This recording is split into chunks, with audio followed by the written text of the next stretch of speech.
Hello everyone, welcome to my YouTube channel. और इस video में आज हम बात करेंगे फार्माकोलॉजी के नेक्स्ट टॉपिक ड्रग एब्जॉर्प्शन के बारे में। ड्रग हमारे ब्लड में एब्जॉर्ब होता है। सबसे पहले कोई भी ड्रग अगर हम ओरली लेंगे, फॉर एग्जांपल अगर हमने 500 mg की कोई टैबलेट ली तो वो सबसे पहले जीआईटी में जाएगी और जीआईटी में जाने के बाद फिर वो ब्लड में एब्जॉर्ब होगी। तो आज इस वीडियो में हम यही देखेंगे क्या फ्लो रहता है। तो जैसे मैंने बताया, सबसे पहले ड्रग जीआईटी में जाएगी, जीआईटी से फिर वो ब्लड में जाएगी और ब्लड से फिर पोर्टल रूट से अगर वो लीवर में मेटाबोलाइज होती है तो लीवर में जाएगी और वहां पर मेटाबोलाइज होगी। उसके बाद फिर वो ब्लड के थ्रू डिफरेंट ऑर्गन्स में डिस्ट्रीब्यूट होगी, वहां अपना एक्शन शो करेगी और उसके बाद फिर वो किडनी से एक्सक्रीट हो जाएगी। तो ये एक जनरल फ्लो रहता है। जो हमारा कोई भी ओरल ड्रग जब हम लेते हैं तो वो इसी फ्लो को फॉलो करता है। अब डिफरेंट मैकेनिज्म से ड्रग एब्जॉर्ब हो सकती है। तो जैसे कि इसमें सबसे पहला है पैसिव डिफ्यूजन।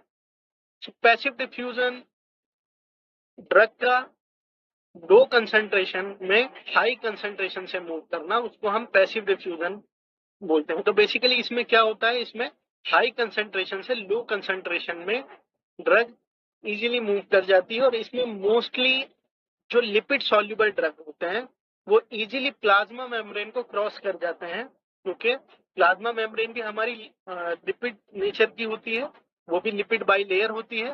तो इसीलिए जो लिपिड सॉल्युबल ड्रग होते हैं वो इजीली पैसिव डिफ्यूजन के थ्रू इजीली एब्जॉर्ब हो जाते हैं। और इस पैसिव डिफ्यूजन को हम लो हिल ट्रांसपोर्ट भी बोलते हैं, क्योंकि ये हाई कंसंट्रेशन से लो कंसंट्रेशन में मूव करता है और इसमें किसी भी तरह की कोई एनर्जी की रिक्वायरमेंट नहीं होती है।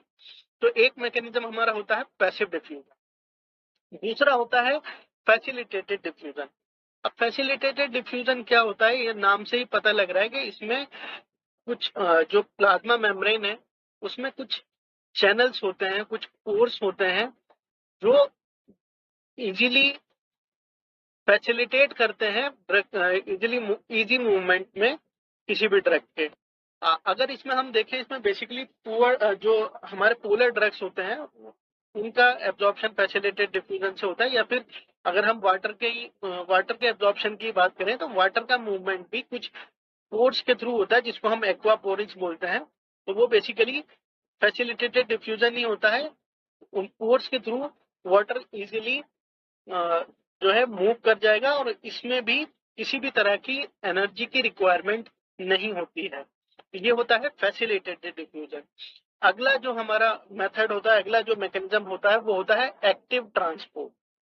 अब एक्टिव ट्रांसपोर्ट में क्या होता है, एक्टिव ट्रांसपोर्ट में कुछ स्पेशल प्लाज्मा मेम्ब्रेन में हमारे कुछ ट्रांसपोर्टर्स होते हैं, कुछ चैनल्स, स्पेशल प्रोटीन चैनल्स होते हैं बेसिकली, जो जिन पर ड्रग आके बाइंड करेगा और उसके बाद वो एनर्जी का यूज करके उस ड्रग को लो कंसंट्रेशन से हाई कंसंट्रेशन की तरफ मूव करते हैं। तो इसमें याद रखना है कि इसमें जो ड्रग मूव करेगा वो लो कंसंट्रेशन से हाई कंसंट्रेशन में करेगा।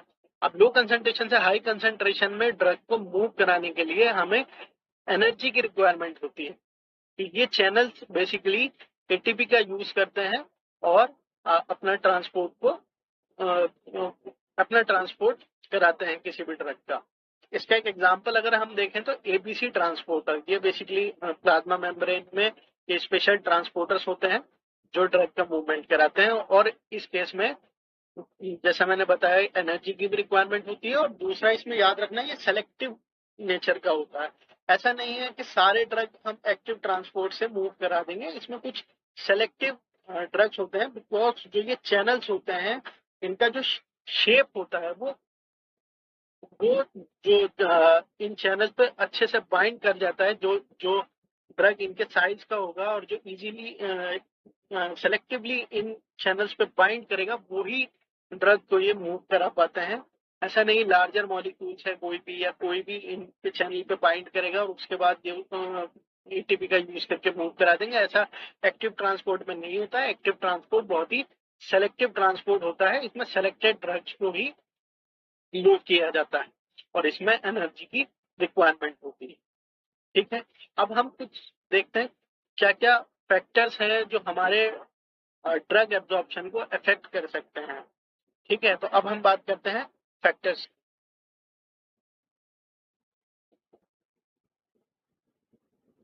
फैक्टर्स में अगर हम देखें, सबसे पहला आता है फिजियोकेमिकल प्रॉपर्टीज ऑफ ड्रग। जो ड्रग हम ओरली दे रहे हैं उसका जो फिजिकल प्रॉपर्टीज है, जैसे कि सबसे पहला इसमें अगर हम देखें तो फिजिकल स्टेट। कोई भी ड्रग अगर हम ओरली ले रहे हैं तो अगर वो टैबलेट फॉर्म में है यानी वो सॉलिड फॉर्म में है तो उसका जो एब्जॉर्प्शन होगा वो उतना अच्छा नहीं होगा जितना लिक्विड फॉर्म में। यानी अगर हम कोई ड्रग सस्पेंशन फॉर्म में ले रहे हैं या फिर हम इमल्शन फॉर्म में ले रहे हैं तो अगर ड्रग लिक्विड फॉर्म में होगा तो वो बेटर एब्जॉर्ब होगा compare to solid dosage form से, जैसे कि टैबलेट। ठीक है, तो नेक्स्ट इसमें जो फैक्टर हमारा फिजियोकेमिकल प्रॉपर्टी में अगर हम देखें तो वो होता है सॉल्युबिलिटी ऑफ ड्रग। तो सॉल्युबिलिटी में अगर ड्रग लिपिड सॉल्युबल है तो वो बेटर अब्जॉर्ब होगा। ऐसा क्यों होगा? ऐसा इसलिए होगा जो हमारा जीआईटी है उसका जो एपिथेलियल सेल्स हैं वो उसका जो सेल मेम्ब्रेन है वो बेसिकली लिपिड का बना हुआ है। जो हमारा सेल मेम्ब्रेन है वो लिपिड बाइलेयर है। तो अगर लिपिड सॉल्युबल ड्रग होगा तो वो इजीली, जैसा हमने पैसिव ट्रांसपोर्ट में देखा, पैसिव ट्रांसपोर्ट से lipid soluble drug easily absorb हो जाएगा। वहीं अगर वाटर सॉल्युबल होगा तो water soluble drug plasma membrane को क्रॉस नहीं कर पाएगा। वो या तो फिर उसको पोरिन्स के थ्रू पास होना पड़ेगा, लेकिन पोरिन्स में भी जो बड़े मॉलिक्यूल्स हैं वो जरूरी नहीं है कि पोरिन्स से पास हो जाए। तो इसीलिए अगर हम एब्जॉर्प्शन कंपेयर करें तो जो लिपिड सॉल्युबल ड्रग्स होते हैं उनका एब्जॉर्प्शन बेटर होता है वाटर सॉल्युबल ड्रग्स के कंपेरिजन में। ठीक है, नेक्स्ट इसमें फैक्टर आता है पार्टिकल साइज। तो अगर जितना ड्रग का पार्टिकल साइज कम होगा उतना अच्छा एब्जॉर्प्शन। इसीलिए जब हम टैबलेट्स वगैरह बनाते हैं तो टैबलेट्स का जो पार्टिकल साइज होता है वो काफी फाइन रखते हैं। उसका रीजन यही है कि जितना पार्टिकल साइज कम होगा ड्रग उतने अच्छे से जीआई फ्लूइड में डिजॉल्व भी होगा और उतने अच्छे से वो बेसिकली एब्जॉर्ब हो पाएगा। अब नेक्स्ट जो फैक्टर अफेक्ट करता है हमारे ड्रग एब्जॉर्प्शन को वो होता है रूट ऑफ ड्रग एब्जॉर्प्शन। किस रूट से हम ड्रग ले रहे हैं बेसिकली वो काफी अफेक्ट करता है हमारे एब्जॉर्प्शन को।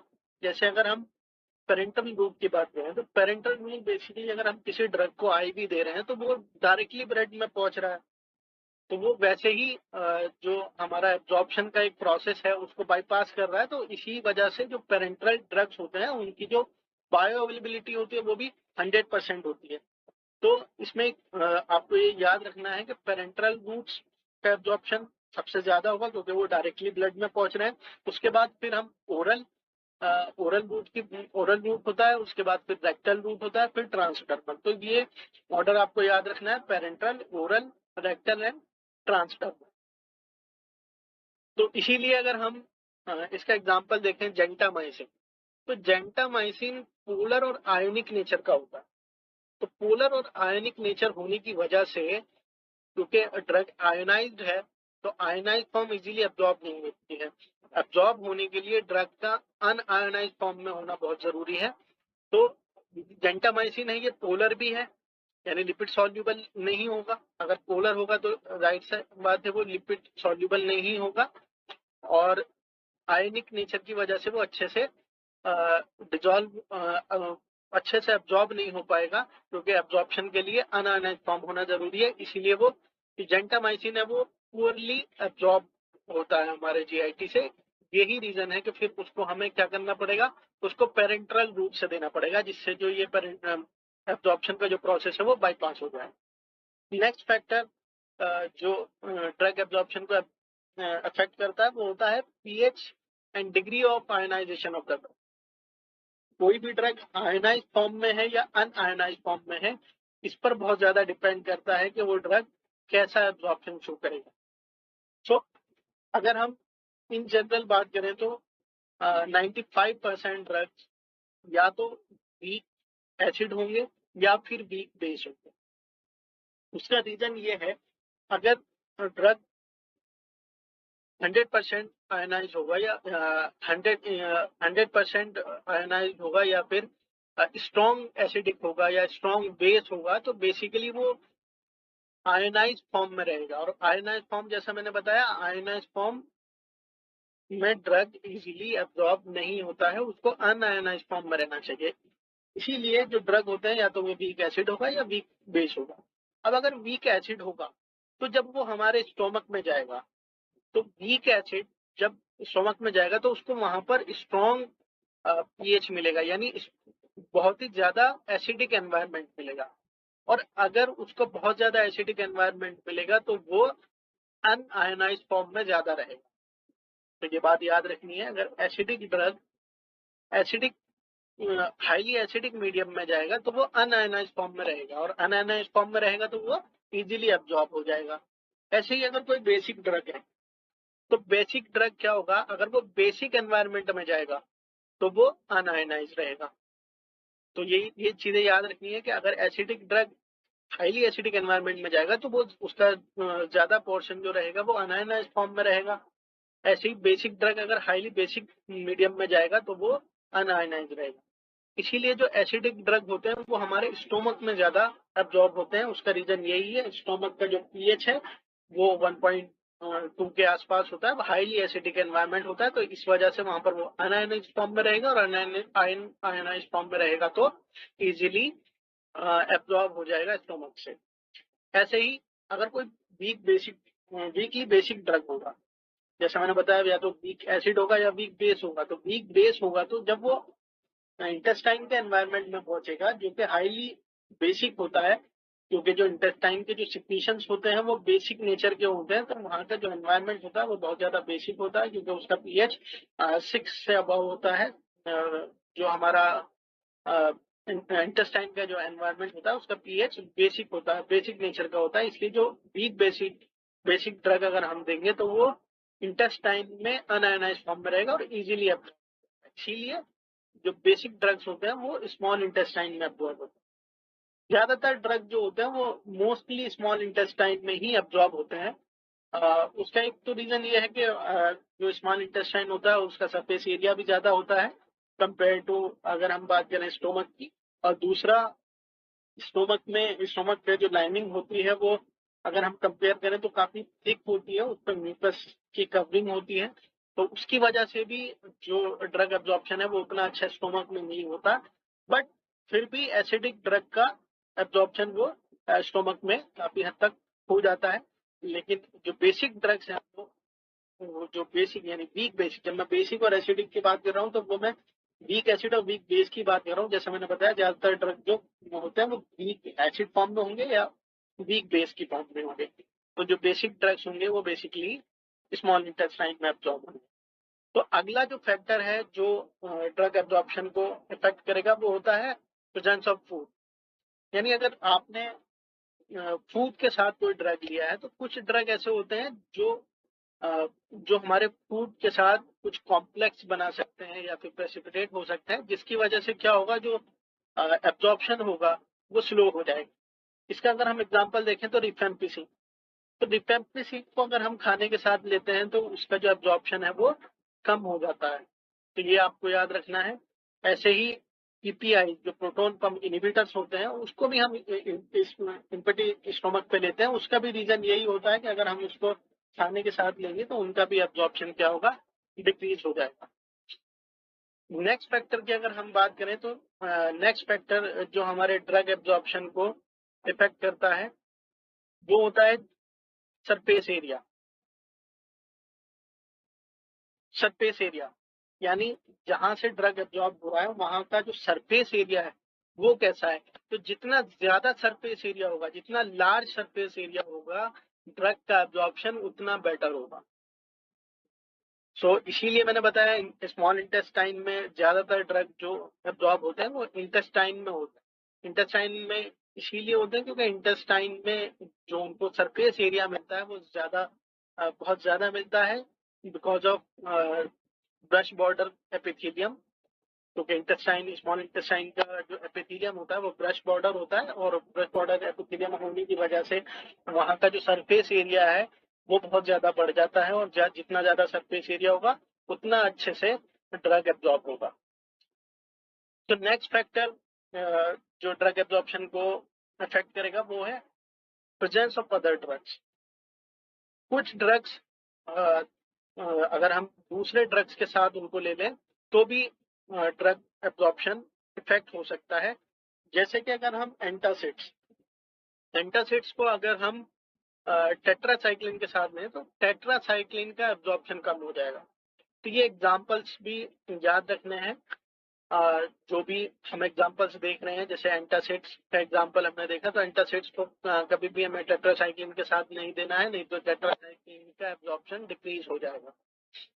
नेक्स्ट फैक्टर होता है डिजीज स्टेट, यानी अगर किसी को गैस्ट्रोइंटेस्टाइनल अगर कोई प्रॉब्लम है तो उसकी वजह से भी क्या होगा, उसकी वजह से पेरिस्टाल्सिस मूवमेंट इफेक्ट करेगा। यानी पेरिस्टाल्सिस यानी हमारा जीआईटी का जो मूवमेंट होता है, जिसके थ्रू हमारा फूड, जब हम फूड खाते हैं, वो आगे मूव करता है। उस पेरिस्टाल्सिस मूवमेंट की वजह से हमारा फूड आगे मूव करता है। तो किसी भी डिजीज में अगर पेरिस्टाल्सिस मूवमेंट अगर इफेक्ट हो रहा है तो वो हमारे ड्रग एब्जॉर्प्शन को भी इफेक्ट करेगा। फॉर एग्जाम्पल अगर इसका हम एग्जाम्पल देखें तो एक डिजीज होती है गैस्ट्रोएंटेराइटिस। गैस्ट्रोएंटेराइटिस में क्या होगा, ड्रग्स का जो एब्जॉर्प्शन होता है वो डिक्रीज हो जाता है, क्योंकि इस डिजीज में भी पेरिस्टाल्टिक मूवमेंट हमारा इफेक्ट हो जाता है। ऐसी सिलिएक डिजीज होती है। सिलिएक डिजीज में भी ऐसा ही होता है। सिलिएक डिजीज में जो एमोक्सिसिलिन अगर हम देखें, एमोक्सिसिलिन का एब्जॉर्प्शन की बात अगर हम करें तो सिलिएक डिजीज में एमोक्सिसिलिन का एब्जॉर्प्शन कम हो जाएगा।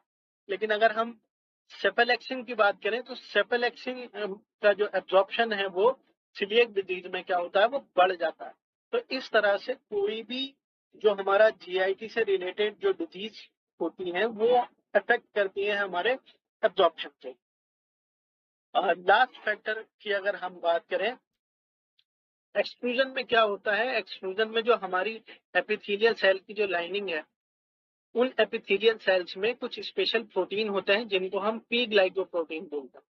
तो ये पी ग्लाइकोप्रोटीन्स क्या होते हैं, ये बेसिकली जब हमारा ड्रग एब्जॉर्ब हो रहा है तो कुछ एब्जॉर्ब ड्रग को ये वापस एक्सक्लूड कर देते हैं।